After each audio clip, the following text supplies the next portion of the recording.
Nagpa-practice lang ng dry firing sa bahay. Ay, magandang araw mga kapistolero. Sa mga nanonood ng video na to, isa ka ba sa mga bagong gun owners? So nakakuha ka na ng LTAP, nakabili ka na ng gusto mong baril. Ano na ang kasunod? Manonood ka lang ba ng mga YouTube videos para matutong humawak ng baril? Magpapaturo ka ba sa mga kaibigan mong gun expert daw? Huwag ganun, kaibigan. Maraming mga bagong gun owners ang akala nila sapat na ang panunood ng mga instructional video at YouTube videos upang matutong humawak ng baril.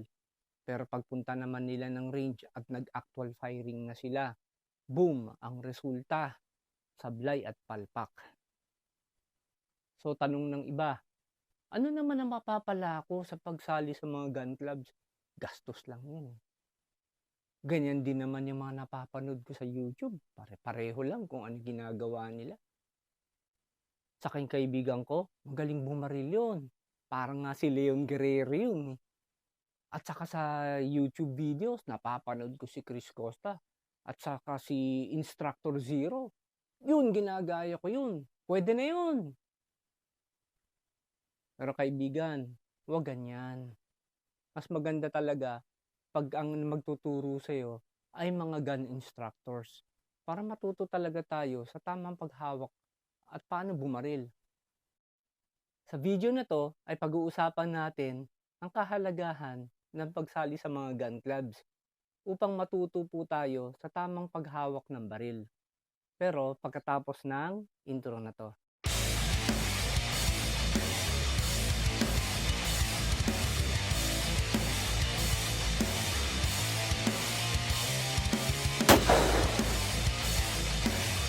Kaibigan, marami kang matututunan sa pagsali sa mga gun clubs.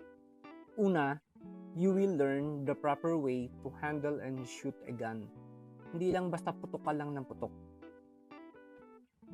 Number 2, matuturuan ka nila kung paano ang tamang pag-aalaga sa mga baril. Okay, number 3, marami kang magiging kaibigan na shooters na pwedeng bigyan ka ng advice at tips. Number 4, may mga gun clubs na may mga monthly club shoots na pwede kang sumali para ma-expose ka sa mga competitive shooting. Narito ang mga listahan ng mga gun clubs na pwede niyong salihan.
At makikita din ninyo sa Facebook na may mga nag-o-offer ng training classes para sa mga bagong gun owners. Sana nakatulong sa inyo ang video na ito, especially sa mga bagong gun owners. Para next time na tanungin kanila, saan ka natutong bumaril? Ay hindi nyo isasagot sa kanila, natuto lang po ako sa YouTube Gun Club. Marami pong salamat mga kapistolero. Hanggang sa susunod na kwentuhan po natin. Sa mga hindi pa po nakakapag-subscribe sa aking channel, mag-subscribe na po tayo. Ingat po lagi mga kabayan, and to God be the glory.